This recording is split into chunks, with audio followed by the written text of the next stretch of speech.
అందరికీ నమస్కారం. నిన్నటి దినము బాపులపాడు మండలం దండగుంట గ్రామంలో వృద్ధురాలు కొల్లి వసుమతి గారిపైన ఆ ఇంటిలో పనికి కుదుర్చుకున్నటువంటి ఒక వ్యక్తి రాడ్డుతో ఆమె నిద్రిస్తూ ఉండగా బలంగా ఆమె తలపైన కొట్టి ఆమెపై హత్యాయత్నం చేసి ఆమె ఒంటిపైన ఉన్నటువంటి నగలను మరియు బీరువాలో ఉన్నటువంటి బంగారు నగలను సుమారు 4 లక్షల రూపాయలు ఖరీదు చేసేటువంటి ఈ యొక్క ఆభరణాలను దొంగిలించడం జరిగింది.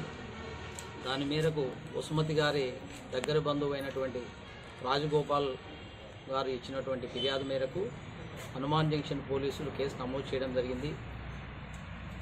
గ్రామంలో పట్టపగలు ఈ హత్యాయత్నము దోపిడీ ఘటన జరగడాన్ని ప్రతిష్టాత్మకంగా తీసుకున్నటువంటి కృష్ణా జిల్లా ఎస్పీ శ్రీ రవీంద్రనాథ్ బాబు గారు ఈ యొక్క కేసును ఇమ్మీడియట్గా ఛేదించాలి అనేటువంటి ధోరణితో 4 ప్రత్యేక బృందాలను హనుమాన్ జంక్షన్ సిఐ రమణ గారి ఆధ్వర్యంలో హనుమాన్ జంక్షన్ ఎస్ఐ అదేవిధంగా వీరవల్లి ఎస్ఐ ఆధ్వర్యంలో ఏర్పాటు చేయడం జరిగింది.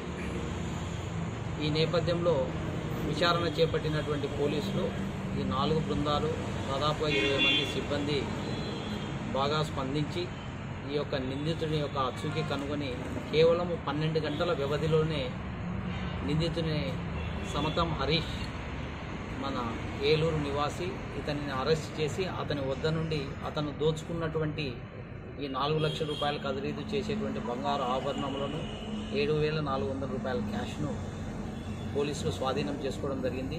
ఈరోజు ఉదయం అతన్ని అరెస్ట్ చేసినటువంటి నిందితుడిని సమతం హరీష్ని ఈరోజు కోర్టులో హాజరుపరచనున్నాం. అదేవిధంగా ఈ యొక్క కేసును ఛేదించినటువంటి మన హనుమాన్ జంక్షన్ సిఐ రమణ, ఎస్ఐ చండిబాబు, అదేవిధంగా వీరవల్లి ఎస్ఐ భాషలను జిల్లా ఎస్పీ శ్రీ రవీంద్రనాథ్ బాబు గారు ప్రశంసించడం జరిగింది. అదేవిధంగా వారికి రివార్డుల కొరకు కూడా సిఫారసు చేయమని చెప్పడం జరిగింది. అది సిఫారసు చేయనున్నాం. అంతేకాకుండా ప్రజలకు విజ్ఞప్తి ఏంటంటే పోలీస్ తరఫున వాళ్లకు తెలియని వ్యక్తులను ఎవరైనా వృద్ధులు వాళ్ళ ఇళ్లలో ఉన్నట్లయితే వాళ్ళకు సంరక్షకులుగా నియమించవద్దని చెప్పేసి మేము ప్రజలను కోరుతూ ఉన్నాం.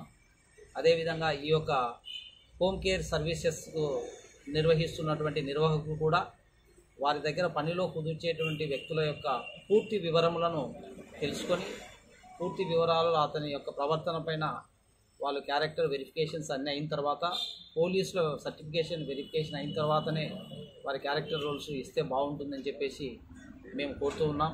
ఎందుకంటే నిన్నటి జరిగిన సంఘటనలో ఆ వ్యక్తిని హరీష్ అనేటువంటి వ్యక్తిని ఈ Sri Vijaya Godavari home care services Vijayawada వాళ్ళు నియమించడం జరిగింది. అతను కేవలం నిన్నటి ఉదయం 7 గంటలకు డ్యూటీకి వచ్చినాడు. మధ్యాహ్నము ఆ వృద్ధ దంపతులు ఉన్నటువంటి ఇల్లు అతనికి ఈ కావలసినటువంటి డబ్బు అక్కడ దొరుకుతుంది, బంగారు అక్కడ దొరుకుతుంది అని చెప్పే ఉద్దేశంతో ఆమె ఒంటరిగా ఉన్నటువంటి వృద్ధ మహిళ పైన అత్యాయత్నం చేసి ఆ యొక్క బంగారు నగలను దోచుకోవడం జరిగింది. కాబట్టి ప్రజలందరికీ మా యొక్క విజ్ఞప్తి, వారికి తెలిసిన వారిని మరియు వాళ్ళ బంధువుల పిల్లలు మాత్రమే వాళ్ళ వృద్ధులు లేకపోతే అనారోగ్యంతో బాధపడుతున్నటువంటి వ్యక్తుల యొక్క సంరక్షణ నిమిత్తం నియమించుకుంటే బాగుంటుందని చెప్పేసి మేము ప్రజలను కోరుతూ ఉన్నాం. కాబట్టి మరొకసారి ఈ యొక్క కేసును కేవలం 12 గంటల వ్యవధిలోనే నిందితుడిని పట్టుకొని అతని దగ్గర నుండి దోపిడీ సొమ్మును రికవరీ చేసినటువంటి హనుమాన్ జంక్షన్ ఇన్స్పెక్టర్లు మరియు అతని బృందాన్ని హృదయపూర్వకంగా అభినందిస్తున్నాం. Thank you. వసుమతి గారు ఉన్నారు సార్. వసుమతి గారి యొక్క ఆరోగ్యం ప్రస్తుతానికి నిలకడగా ఉంది. బట్ ఆవిడ ఇంకా మాట్లాడలేకపోతున్నారు. వైద్య పరీక్షలు ఆంధ్ర హాస్పిటల్లో నిర్వహిస్తూ ఉన్నారు. ఈ ఇన్సిడెంట్ జరగంగానే మొదటగా స్పందించింది ఎవరంటే పోలీసే. మన ఇన్స్పెక్టర్ గారు, ఎస్ఐ గారు ఇమ్మీడియట్గా సమాచారం రాగానే వెళ్ళి అక్కడ రక్తం మడుగులో కొట్టుమిట్టాడుతున్నటువంటి ఆ వసుమతి గారిని ఇమ్మీడియట్గా పోలీసు వాహనంలోనే తరలించి ఆమె యొక్క ప్రాణాన్ని నిన్న కాపాడడం జరిగింది. సో ఈ సందర్భంగా ఈ పోలీసు బృందాన్ని అక్కడ ఉన్నటువంటి గ్రామ ప్రజలందరూ కూడా వారు చేపట్టినటువంటి సత్వర చర్యను ప్రశంసించడం జరిగింది. అదేవిధంగా జిల్లా ఎస్పీ గారు కూడా ఈ కేసును ప్రతిష్టాత్మకంగా తీసుకొని బృందాలను ఏర్పాటు చేసి కేవలం 12 గంటల్లోనే ఈ కేసును ఛేదించడానికి కాబడినటువంటి ఈ తోడ్పాటును మా జిల్లా ఎస్పీ గారి ఆధ్వర్యంలో పోలీసులు నిర్వహించడం జరిగింది. కాబట్టి ఈ యొక్క ఇటువంటి ఇన్సిడెంట్స్ పునరావృతం కాకుండా ఉండాలంటే ప్రజలు కూడా పోలీసులకు సహకరించాలని చెప్పి మేము కోరుతూ ఉన్నాం.